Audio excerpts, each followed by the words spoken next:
Hello, I'm Dr. Scott Wadier. And I'm Tommy Welling, and you're listening to the Fasting for Life podcast. This podcast is about using fasting as a tool to regain your health, achieve ultimate wellness, and live the life you truly deserve. Each episode is a short conversation on a single topic with immediate actionable steps. We cover everything from fat loss and health and wellness to the science of lifestyle design. We started Fasting for Life because of how fasting has transformed our lives, and we hope to share the tools that we have learned along the way.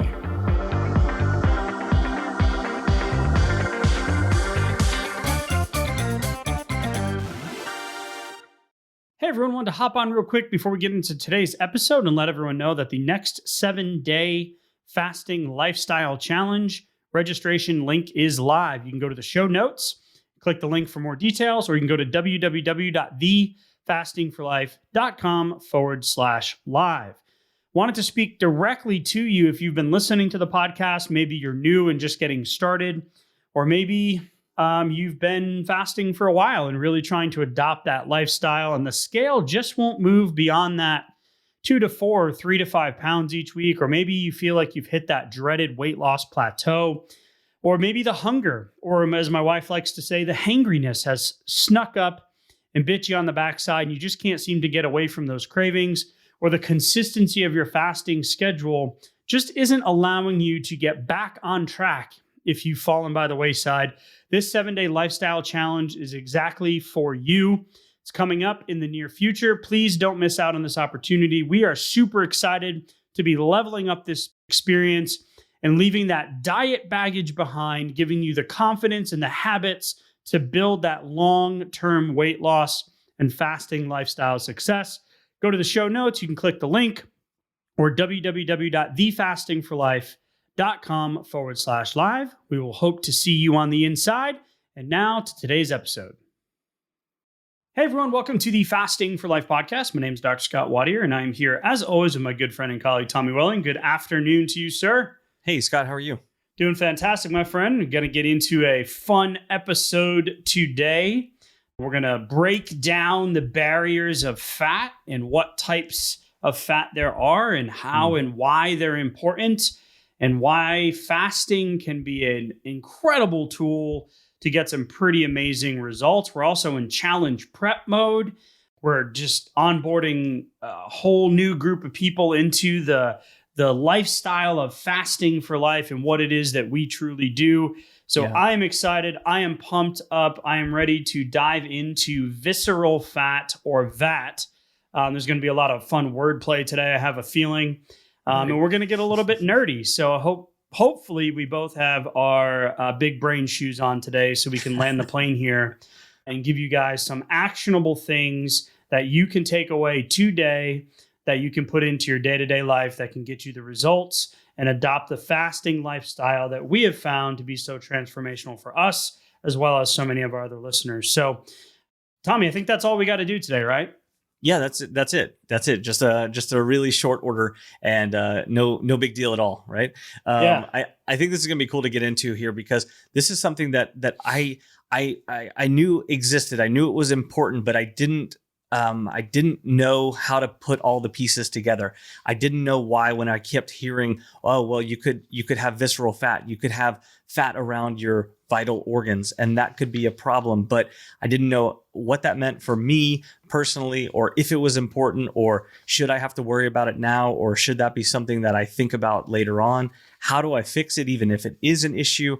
All of these things kind of felt like, man, I don't know. I don't know what to do about it. So hopefully we answer some of those questions here and put some of the pieces together so we can get the process started here and actually make some long-term wins.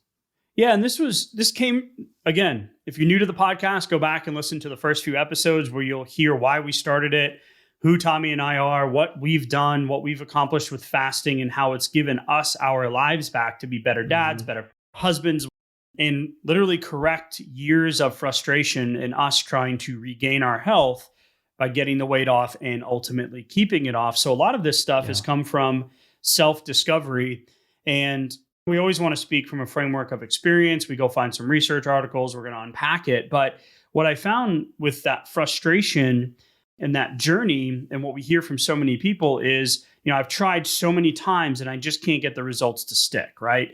1 to 5% of people will keep the weight off and maintain that weight for a substantial amount of time, meaning from months to years.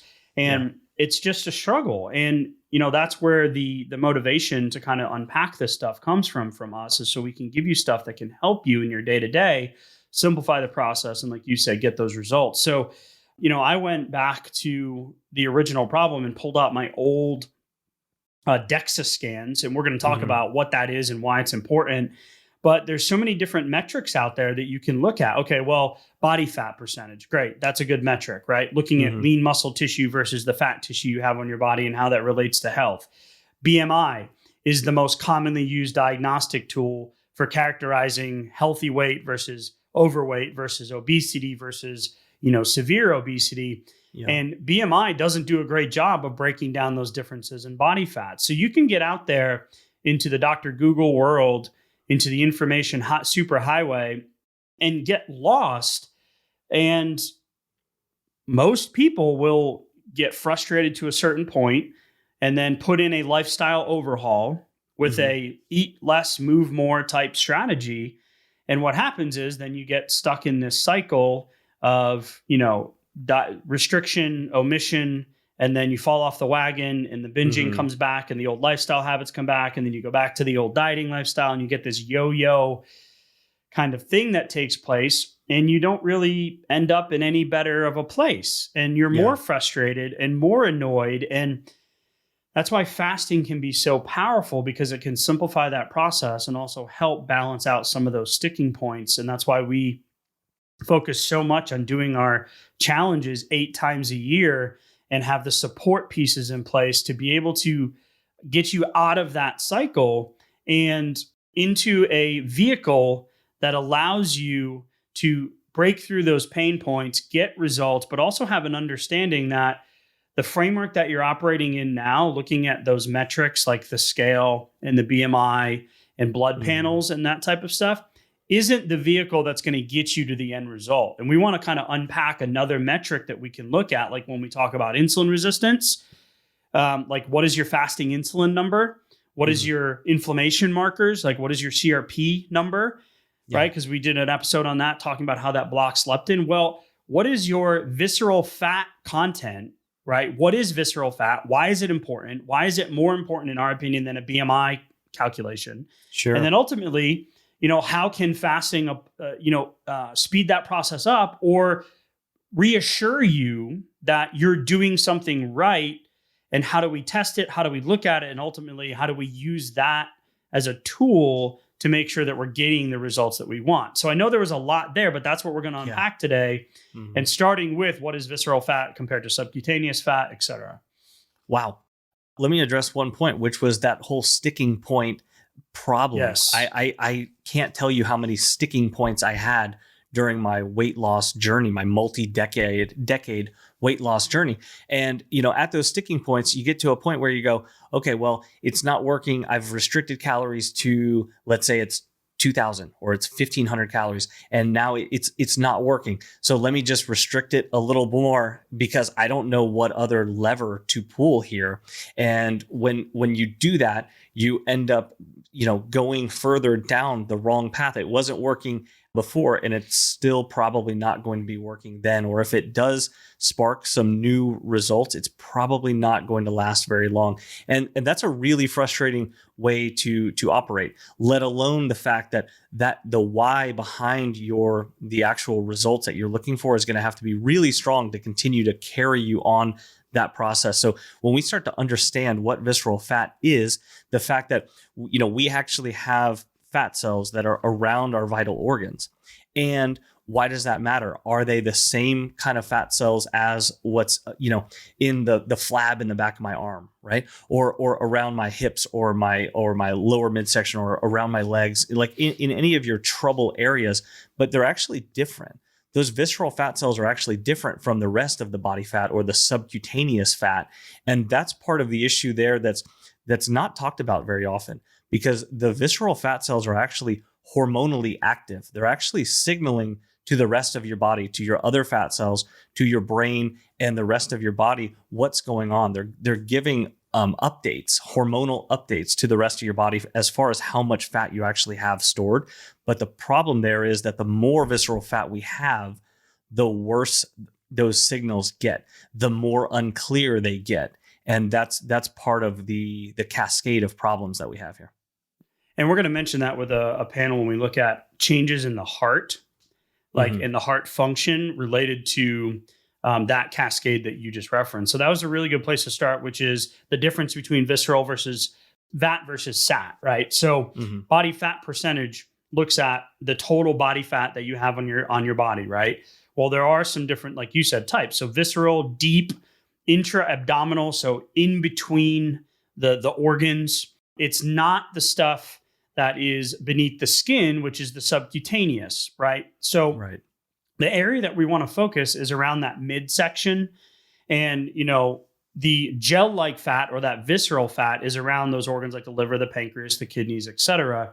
And that's why I love that study about the heart, which we'll talk about at the end, because the heart is not in that area. That's not in that centrally located area. So the two areas we're looking at are the android region of the abdomen versus the gynoid region. The gynoid region is those trouble areas you mentioned, Tommy, that's around the hips and the thighs. Sure. And that's more of like the pear-shaped fat versus the android region, which is that deep area of the abdomen around those organs, which is where that VAT or the visceral adipose tissue tends to reside. So if I go back to my original scans, I'm looking at a fat mass of around 60, a lean mass of around a 150, and then my android fat, which is that fat so the total fat around my midsection was about 17 pounds, but the android fat, that visceral fat in that little area around those organs was, when I began, 7 pounds. Okay. We're going to give you some reference ranges here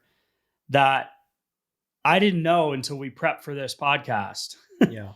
And it smacked me in the face. Now, luckily, my most recent scan was in the high 3s. So I've cut that number in half.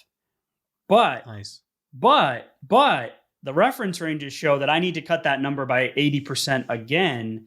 And that's why we talk about this, the vicious cycle of, I lost all the weight quickly, right? Yeah. And then I've just kind of been hanging out, air quotes, in maintenance. Even though, somebody in our previous challenge asked, hey, are you at maintenance? Like, what's your goal? And I was like, well, no, I'm not at maintenance, but I'm looking specifically at the body fat percentage in relationship to the visceral fat number. And that's why we're going to unpack the problems with visceral fat here in just a minute, because that's the number that really matters to me. If my value is I want to change the generational health of my family, I need to not become my grandparents and my dad who struggle with diabetes, who's no longer diabetic, thank God, because he jumped into one of the challenges and got incredible results. He's off 15, 17 medications, lost 70 pounds, completely enjoying his retirement. So I didn't want to end up there. So it's like, okay, well, how do we hone in on targets that matter? And that's where the visceral fat comes in. I know you mentioned there was a realization for you too about the whole DEXA scan kind of piece of this, of like, how do we know what this number is? Like, well, you need to, your average blood panel or body fat bod pod might give it to you, but the best out there is that DEXA scan. Yeah. The crazy part for me was that I didn't know that visceral fat was more highly correlated with all the main markers that are so important to all of what we're talking about here versus just body fat percent or BMI. Like if you're familiar with BMI, then you've probably had the thought, well, yeah, but maybe that doesn't really apply to me because it doesn't really apply to everybody. It doesn't get at muscle mass and things like that. There's plenty of outliers for the BMI, even though we know BMI is correlated with long-term health outcomes, right? But it can be really easy to go, well, yeah, but maybe it doesn't quite apply to me in this situation. So it can almost be demotivating in that regard. But when we start looking at visceral fat and we go, wow, the correlation is so much stronger versus just quote unquote body fat to blood glucose and fasting insulin levels and weight loss success, blood pressure, triglycerides, LDL, CRP, even certain cancers, that are much more highly correlated with visceral fat versus body fat. And then we say, okay, well, we can actually get to these numbers. Like we were prepping for this, and I said, you know what? Like I need a DEXA scan. I need to do this. I need to understand what's going on around my vital organs. See if, like you said, even after losing a lot of weight, do I still have more work to do here? And how do I actually track those numbers over time? Yeah, what I just heard there was why is visceral fat important, and then we'll unpack how we're going to get rid of it, right? So for you, you're just like, well, now I need to know my number. Yeah. For me, it was motivation, like, oh crap, now that I look at that, and you just kind of rat-a-tat-tatted them, right? So why is it important? Because it's significantly associated with insulin resistance, which leads to diabetes, right? We're going to unpack it. It leads to lower adiponectin, which is a hormonally active signal, a signal that comes out of your hormonally active visceral adipose fat cells. Yeah. And then it leads to an imbalanced cholesterol profile. It leads to, metabolic syndrome, which is the conditions of abdominal obesity, go figure, high blood pressure, high blood sugar, high serum triglycerides. So we're looking at all of these things that lead to cardiovascular and major health related problems.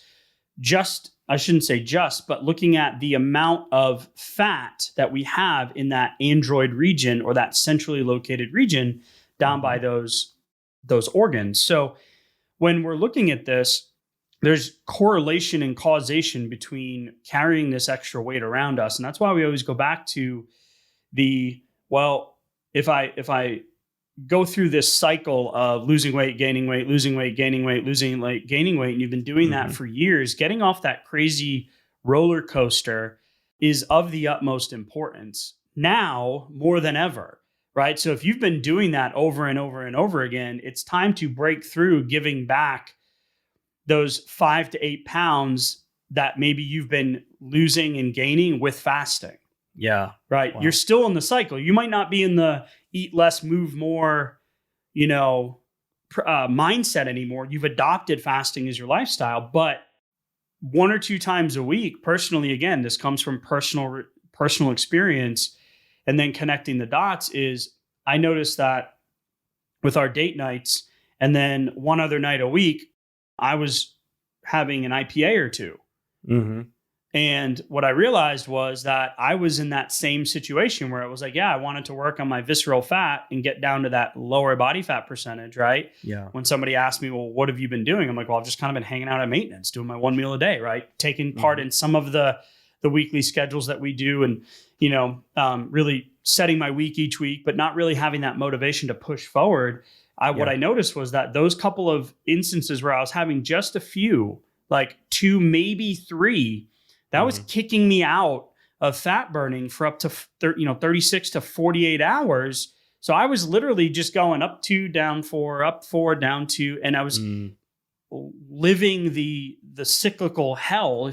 I'm not making progress. So so that's why we this visceral adipose tissue for us is and you just admitted it as well, is that next level of leveling up your tool set, your skill set, on honing in of why making sure that we're progressing through a fat loss phase with fasting is just as or more important, in my opinion, because there's additional benefits we're going to talk about with fasting. Yeah. Which leads into the conversation of why is adiponectin a part of that equation, right? So adiponectin is an important piece to this, and adiponectin is a positive thing. We want more adiponectin circling through our bloodstream. The problem is when you have this centrally located fat, it actually lowers those numbers. Yeah. So in much like other processes that happen in the body, when we start to overproduce a signal, the body figures out ways to kind of suppress that signal so that it's not just completely overwhelmed by something that the volume just keeps raising and raising and raising. So it figures out ways to lower the volume. So what happens here is actually as we accumulate more visceral fat, we actually are suppressing the production of that adiponectin. And it's only coming from the actual adipocytes, the fat cells, and mostly from the visceral fat cells. And so that's a problem because we know that higher adiponectin levels are associated with better blood sugar control, better fasting insulin, lower blood pressure, and a balanced lipid panel on blood work. And so the problem here is that as we get more and more fat cells accumulating, especially the visceral ones, then those signals get completely out of whack. And that starts to, again, get at the question of, well, why does it feel like it's just getting harder and harder to lose the weight? I used to be able to lose those few pounds relatively easily. They would kind of just melt off. And now it's just getting harder and harder and harder as the scale just kind of creeps up year after year after year. It is getting harder because hormonally it's a different environment. It's a much bigger struggle now for the body to drop those pounds. Yeah, because maybe you're a little bit smaller, and maybe your metabolic rate has changed, but now you've got another level of resistance. Yeah. You've got a higher body fat percentage, higher visceral fat, it messes with the beta cell function in the pancreas. The low adiponectin leads to insulin resistance. All signs point to poor blood glucose control. You can't tap into the long-term fat stores because let's say you're grazing during your window, or you can't close your window, or you haven't fully adopted the fasting lifestyle yet into an intermittent window, which we'll talk about with Ramadan study here about adiponectin and the benefits. I know there's been a lot of doom and gloom so far in this episode. Don't worry, we're coming with the positivity here in just a second, right? We're going to connect the dots. Yeah, for sure. Yeah. So this was just like a lot to unpack, where we started to just every layer was another level of let's make sure we can kind of put a plan together on how we're going to really be able to target this and know that we're doing it right for us. So we get all of these things point to those metabolic disorders, right? Which is the opposite of what we want. We all know that losing weight's important. Ask any doctor, right? But then look at the system that we have. It's not working here in the States. 72% of the population, 75% depending on the studies back from 2018-19 show that the population is overweight. And then we're moving towards a category upwards of 30 plus, going towards 40 plus percent of the population that's obese, right? So what are the normal ranges, right, Tommy? So we talk about fasting insulin levels. So fasting insulin levels, we have an assessment on the website, the insulin assessment, that talks about the waist circumference and then the waist to height ratio, which is an indicator of metabolic disorders and heart-related issues and metabolic syndrome. So that is there. You can go get that. You can take the subjective quiz. It can show you, where are you at in terms of a score on having insulin resistance, right? I'm going somewhere with this, don't worry. So then you go there with the insulin, and then you go get your blood work done, and your insulin comes back, and let's say, you're at 12, right? And I know you have a client that you were talking to, someone that you've been working with, where, they came back and it was like at the very high range, but still within normal. It was like 24 or 22 or something, right? Right. Way up there. And we're like, whoa, okay, now we understand why. But the reference range was like 25, Yeah, it was like right. It was right 6 before to you get the 25, little asterisk. and he was at like 24.5, right? Uh-huh. So some of you can go and then get your insulin number. So what is a healthy visceral adipose tissue number? And I've only seen one person that's had 0, and it was my wife when she was at the leanest body fat percentage that she's ever been. Yeah. So I'm like, yeah, of course. Crazy. She's an overachiever, right? Right. Love you, honey. Well, it's impressive too. Like there's also a level of like, wow. So when we're looking at these reference ranges, there's a couple of studies that really stood out to us. And the first study was out of the visceral fat mass has stronger associations with diabetes and prediabetes than other anthropometric obesity indicators among Korean adults. So in this study, they looked at a couple of different populations, and it was a big study. There were 1,600 people in it. And the thing that struck me here was that 40% of the participants were classified as having prediabetes, and 10% were classified as being diabetic, right? But when we looked at the body mass index, or the BMI, the men were at about 25 and the women were just below 24. So we're talking about that healthy weight just on the cusp of being overweight, right? Yeah, right. The visceral fat mass was 1.2 kilograms and ranged from 0.4 to 0.9 in the women, so an average of about 0.5 or 0.6. So we're not talking about a high level, like we're talking anywhere from a pound up to maybe 4 pounds, 3.5 pounds, 4 pounds in men as a high range that were already showing signs of having the lower adiponectin levels, right? Mm-hmm. That was leading to the poor blood sugar control, which was in this case, 50% of the participants were either pre-diabetic or diabetic.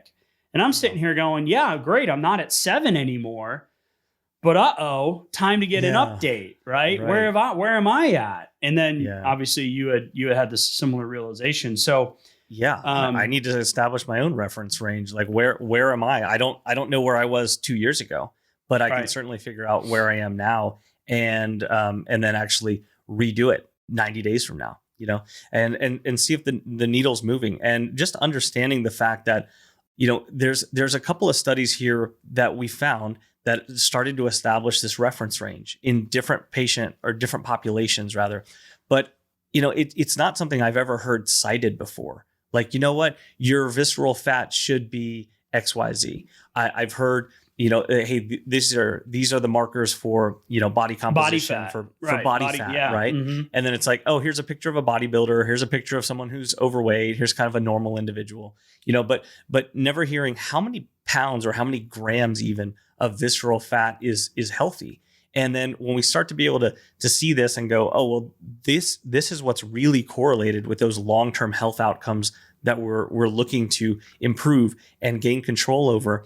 And then it was cool because it also uncovered that study about the heart and what that looked like as far as visceral fat actually accumulating around the heart.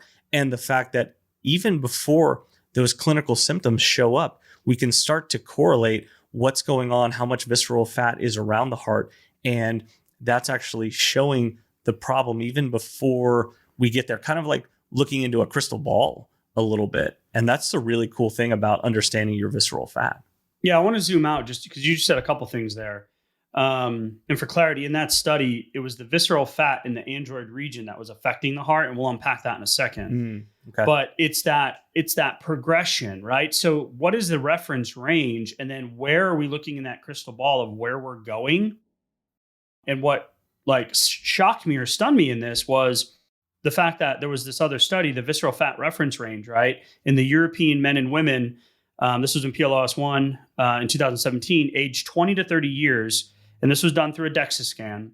So this was values derived from healthy European men and women.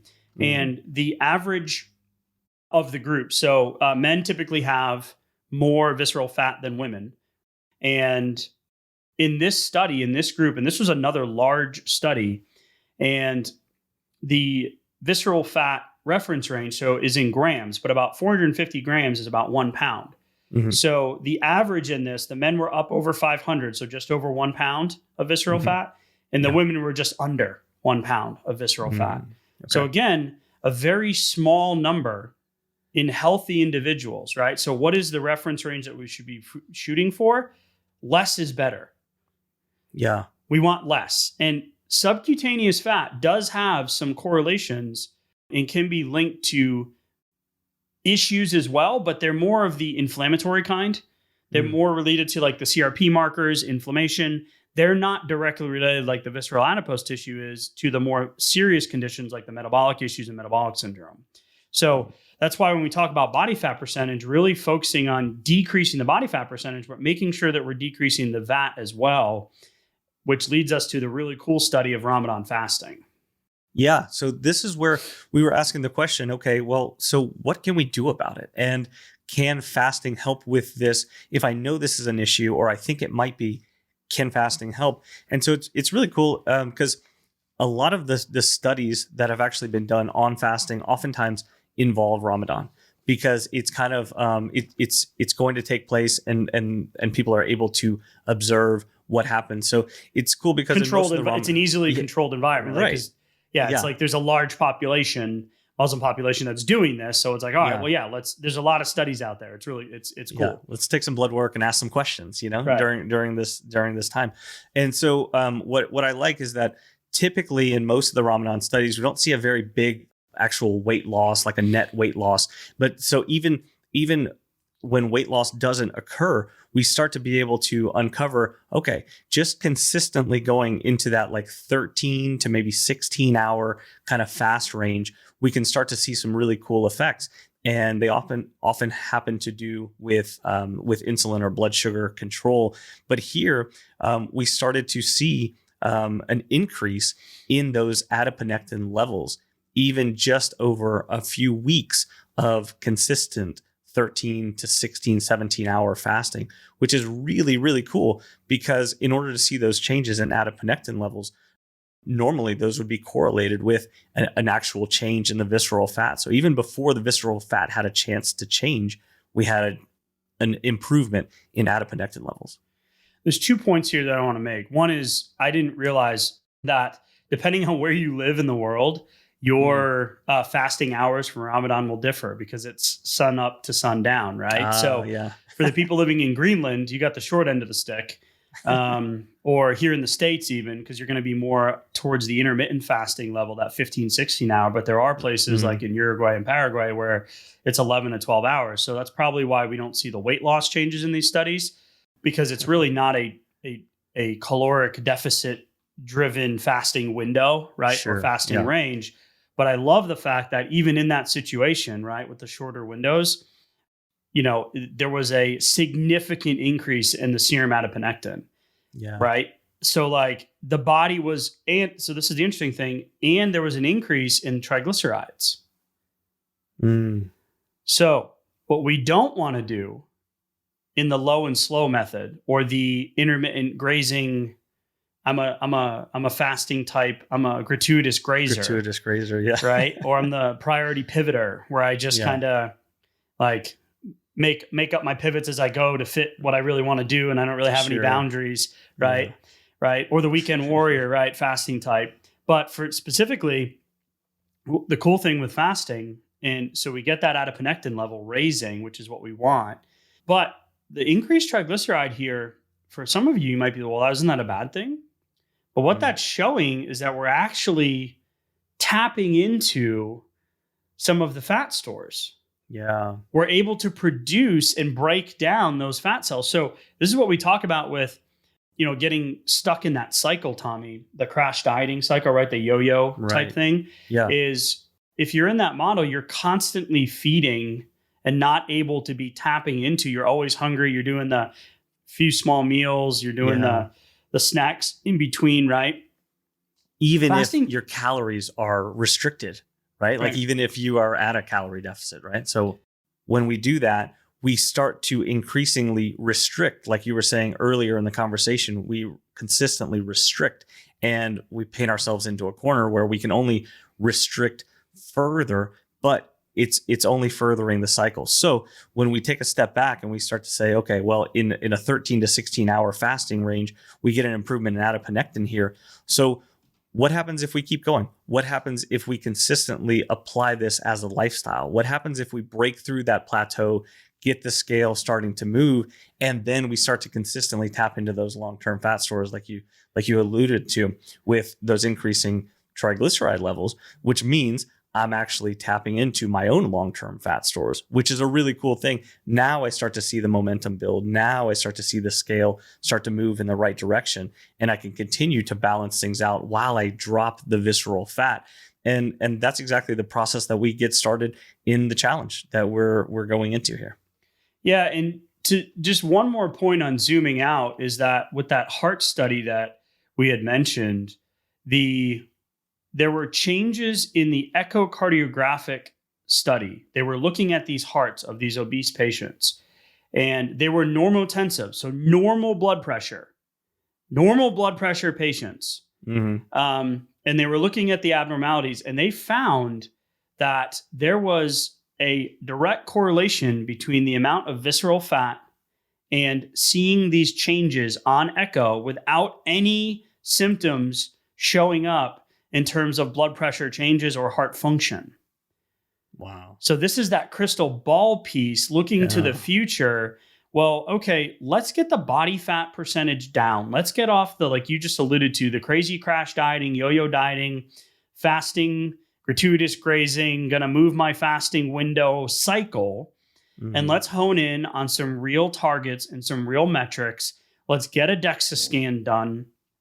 Let's have a baseline, and let's commit to doing a consistent fasting schedule for the next 90 days and go back and look at those changes. Now we're able to track some metrics, get off of this potential, path that we're on that you can see of blood sugar conditions developing over the decades. And all of a sudden your blood sugar pops 20 years down the road, but you've really had this problem years ago.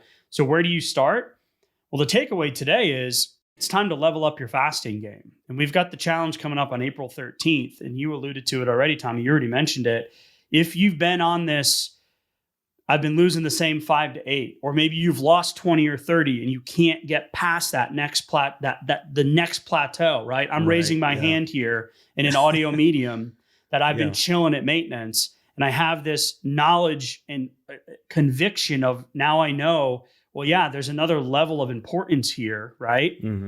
We're seeing changes on echocardiograms in normotensive obese patients. Yeah, I may not be obese, right, anymore, but I still got some VAT, right? So let's look in that crystal ball. So if any of that resonates with you, if you're like, wow, this is overwhelming, I want to assure you that we simplify this process during the 7-day lifestyle fasting challenge. Yeah. And you're going to get everything you need.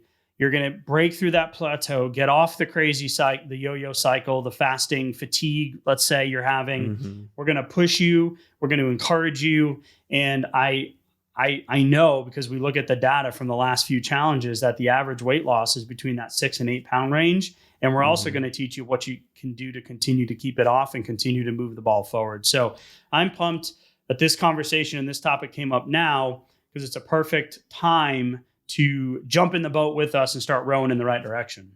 Yeah, absolutely. Like there's something going on here and we can do something about it. So let's understand that this is not something that's widely talked about. It's because it's not quite at the level of understanding. Like this is new stuff. We haven't had access to DEXA scans for more than like a couple of decades. Whoever knows. Yeah. You know, right. And so it's like, this is new stuff where we're getting insight into what's going on in the important regions of our body, not just the, hey, how do I look in the mirror and things like that, and like superficial stuff. Like this is getting very important. We can look in that crystal ball and then we can do something about it. So getting that momentum, I think, is key. So starting that process and understanding how to make it stick and how to work long term, make this a lifestyle and something sustainable. And that's another part of what we get into during the challenge. So I'm really looking forward to it, and I can't wait to see the cool results that are going to happen during that 7 days too. Yep. So April 13th is the next challenge. Yes, we know that there is an Easter holiday in there. That is okay. We've got a plan for you. We are not going to let the external environment or the external forces control our results, because we are worth it. You are worth it. We're going to support you through it. We set the challenge schedule for the entire year. And the only time that we really look at holidays, it's like, okay, well, that's life, right? So how do we make fasting a lifestyle?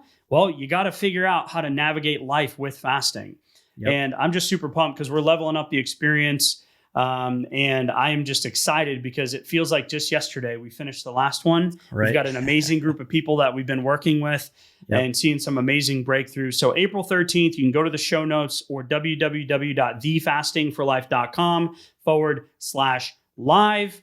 If you've got questions, feel free to reach out, but we hope to see you on the inside, Tommy. And as always, thank you for the amazing conversation. Hopefully we connected some dots and moved the needle today. I know for us personally, we've definitely recommitted to leveling up our game and our results. And as I always like to say, you can't get what you don't have. So if we can have it and own it, then we can teach it and empower and encourage. So challenge April 13th, Tommy. Thank you for the convo, sir, and we'll talk soon. Thank you. Bye. So, you've heard today's episode, and you may be wondering, where do I start? Head on over to thefastingforlife.com and sign up for our newsletter, where you'll receive fasting tips and strategies to maximize results and fit fasting into your day-to-day life. While you're there, download your free Fast Start guide to get started today. Don't forget to subscribe on iTunes, Spotify, or wherever you get your podcasts. make sure to leave us a 5-star review, and we'll be back next week with another episode of Fasting for Life.